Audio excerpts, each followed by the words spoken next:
Selamat pagi semua. Hari ini saya akan membahas suatu topik yaitu pungutan liar. Nama saya sebelumnya Reno Febrian. Pungutan liar. Istilah pungli sangatlah familiar di telinga masyarakat Indonesia. Pungutan liar juga dapat terjadi di mana saja, baik itu di jalanan hingga di dalam perusahaan ataupun di sebuah instansi dan berikut pemerintahan. Tindakan ini juga merupakan tindakan yang tercela. Pungutan liar adalah tindakan yang dilakukan oleh seseorang baik pegawai maupun pejabat dengan meminta pembayaran sejumlah uang yang tidak pantas ataupun tidak berdasarkan pada persyaratan pembayaran yang ada. Kegiatan pengutaran liar itu sendiri juga sering disamakan dengan pemerasan, penipuan, ataupun tindak korupsi, sehingga dapat diartikan sebagai kegiatan memungut biaya atau meminta uang secara paksa oleh seseorang kepada pihak lain, dan hal tersebut merupakan sebuah praktik kejahatan ataupun perbuatan pidana. Kegiatan pungutan liar bukanlah hal yang baru. Sesungguhnya pungutan liar adalah sebuah sebutan untuk bentuk pungutan tidak resmi yang tidak mempunyai landasan hukum, maka tindakan pungutan tersebut dinamakan sebagai pungutan liar. Dalam bekerjanya, pelaku pungutan liar selalu diikuti dengan tindakan kekerasan atau ancaman kekerasan terhadap pihak yang berada dalam posisi lemah karena ada kepentingannya. Istilah pungutan liar sendiri sangat populer di akhir-akhir ini. Banyak orang yang telah menyadari betapa serius serta merusaknya perilaku pungutan liar ini. Jadi sudah seharusnya sebagai bangsa Indonesia yang baik harus menjauhi perilaku pungli ini. Berikutnya, faktor-faktor penyebab pungutan liar. Terdapat beberapa faktor yang menyebabkan seseorang melakukan pungutan liar. Di antaranya yaitu satu, penyalahgunaan wewenang. Jabatan serta kewenangan seseorang dapat menyebabkan seseorang untuk melakukan pelanggaran disiplin atau bisa disebut pungutan liar. Kedua, faktor mental. Karakter ataupun kelakuan dari seseorang dalam bertindak serta mengontrol diri sendiri sehingga pungutan liar dapat dilakukan. Ketiga, faktor ekonomi. Penghasilan yang dapat dikatakan tak mencukupi kebutuhan hidup dan tidak sebanding dengan tugas atau jabatan yang diemban dapat membuat seseorang terdorong untuk melakukan pungutan liar. Yang keempat, faktor kultural dan budaya. Budaya yang terbentuk di suatu lembaga yang terus berjalan terus-menerus terhadap pungutan liar serta penyuapan yang dapat menyebabkan pungutan liar sebagai hal yang biasa dalam tempat tersebut. 5. SDM yang terbatas. Terbatasnya berbagai sumber daya manusia dapat menjadi faktor penyebab pungutan liar. Yang terakhir, 6.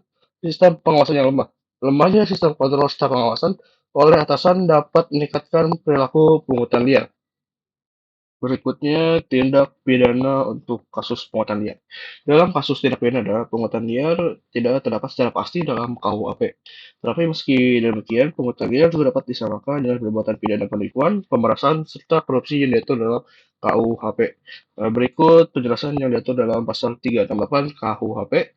Pasal ini berisi mengenai barang siapa dengan maksud menguntungkan diri sendiri ataupun orang lain secara melawan hukum, yaitu memaksa orang lain dengan kekerasan ataupun ancaman, kekerasan untuk memberikan suatu barang yang seluruhnya maupun sebagai milik orang lain, atau untuk memberikan hutang serta menghapus piutang, diancam karena pemerasan dapat terkena pidana penjara yang paling lama yaitu 9 tahun.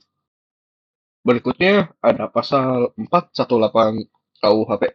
Pasal ini berisi mengenai pegawai negeri yang menerima hadiah atau perjanjian sedang ia tahu atau patut dapat menyangka bahwa apa yang dihadiahkan atau dijanjikan itu berhubungan dengan kekuasaan atau hak karena jabatannya, atau yang menurut pikiran orang yang menghadiahkan atau berjanji itu ada berhubungan dengan jabatan itu, dapat dihukum dengan hukuman penjara selama-lamanya 6 bulan atau denda sebanyak-banyaknya Rp4.500. Berikutnya terdapat pasal 423 KUHP. Pasal ini sendiri berisi mengenai pegawai negeri yang dengan maksud tertentu menguntungkan diri sendiri maupun orang lain secara melawan hukum dengan menyalahgunakan kekuasaan yang ia miliki untuk memaksa orang lain menyerahkan sesuatu, melakukan suatu pembayaran, melakukan pemotongan pada suatu pembayaran, ataupun melakukan suatu pekerjaan untuk pribadi sendiri, juga dapat dipidana dengan pidana penjara paling lama 6 tahun. Berikutnya terdapat pasal 423 KUHP. Pasal ini sendiri berisi mengenai pegawai negeri yang dengan maksud tertentu menguntungkan diri sendiri maupun orang lain secara melawan hukum dengan menyalahgunakan kekuasaan yang ia miliki untuk memaksa orang lain menyerahkan sesuatu, melakukan suatu pembayaran, melakukan pemotongan pada suatu pembayaran, ataupun melakukan suatu pekerjaan untuk pribadi sendiri. Hal ini dapat dipidana dengan pidana penjara paling lama 6 tahun penjara. Berikut contoh tindak pidana yang diterapkan pada pungutan liar.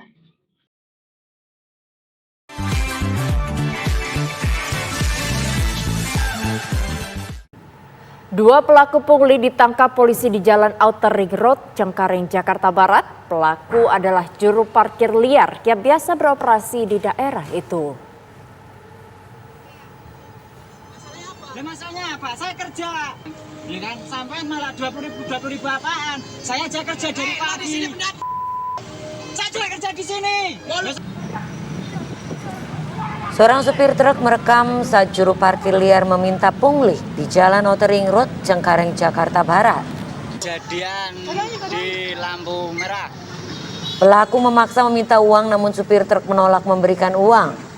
Usai menjadi korban pungli, supir truk melapor kejadian tersebut ke Polsek Cengkareng. Polisi lalu turun ke lapangan dan membekuk pelaku pungli di lokasi kejadian.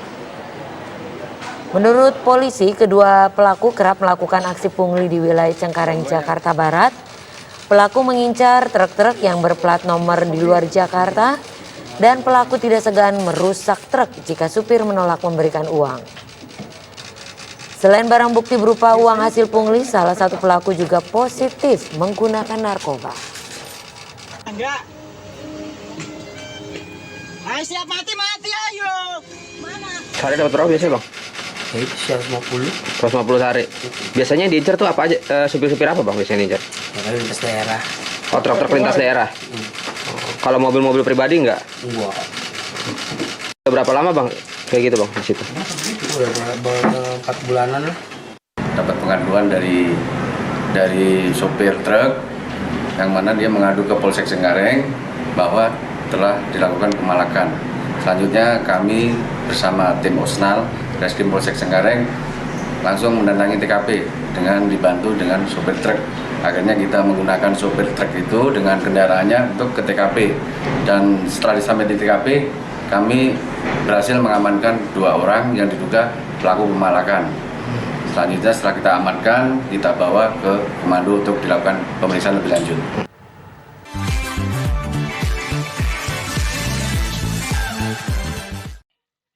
Bagaimana penanganan pungutan liar oleh pemerintah? Pemerintah telah membuat sebuah satuan yang dijuluki Saber, Satuan Tugas Sapu Bersih Pungutan Liar.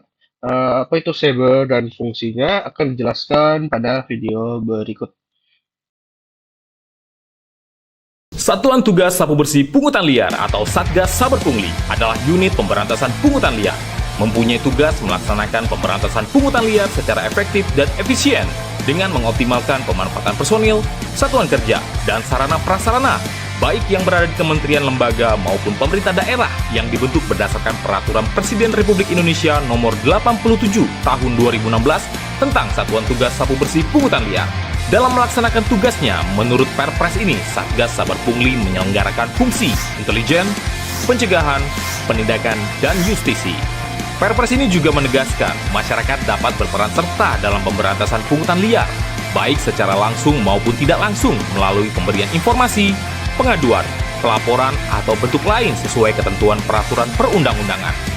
Bersama Saber Pungli, berantas pungli di Bumi Pertiwi, Indonesia.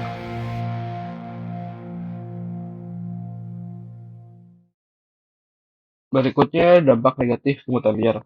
Ada beberapa dampak negatif dari pungutan liar jika dibiarkan begitu saja, yaitu yang pertama meningkatnya biaya ekonomi, yang kedua rusaknya tatanan masyarakat, yang ketiga menciptakan masalah dan kesenjangan sosial, yang keempat menghambat pembangunan negara, dan kelima yaitu hilangnya kepercayaan masyarakat kepada pemerintahan. Untuk penjelasan lebih lanjut terhadap masing-masing dampak negatif yang tadi telah saya sebutkan akan dijelaskan pada video berikut. Dampak negatif yang bisa ditimbulkan akibat adanya pungli antara lain: 1. Biaya ekonomi tinggi, artinya biaya untuk memproduksi barang atau jasa menjadi tinggi. Akibatnya, harga-harga menjadi mahal dan menjadi beban rakyat selaku konsumen. Kedua, rusaknya tatanan peradaban masyarakat, maksudnya merusak nilai-nilai luhur tentang arti pelayanan, pengabdian, dan ketulusan. 3. Menciptakan masalah dan kesenjangan sosial, artinya yang kaya makin makmur, sementara si miskin terus tergusur. Yang keempat, menghambat pembangunan, karena pungutan-pungutan yang dimaksud tidak masuk ke dalam kas negara, melainkan ke kas pribadi, maka kas negara menjadi minim. Dengan kas yang minim ini, tentu negara akan mengalami banyak keterbatasan untuk melaksanakan pembangunan. Dan yang terakhir, akan berujung pada hilangnya kepercayaan masyarakat terhadap pemerintah. Jika kepercayaan itu hilang, maka apalagi yang bisa diharapkan? Seluruh aparatur pemerintahan harus bersungguh-sungguh melakukan berbagai upaya untuk memberantas pungli. Bersama Satgas Saber Pungli, kita semua pasti bisa. Sekian pembahasan dari saya. Terima kasih.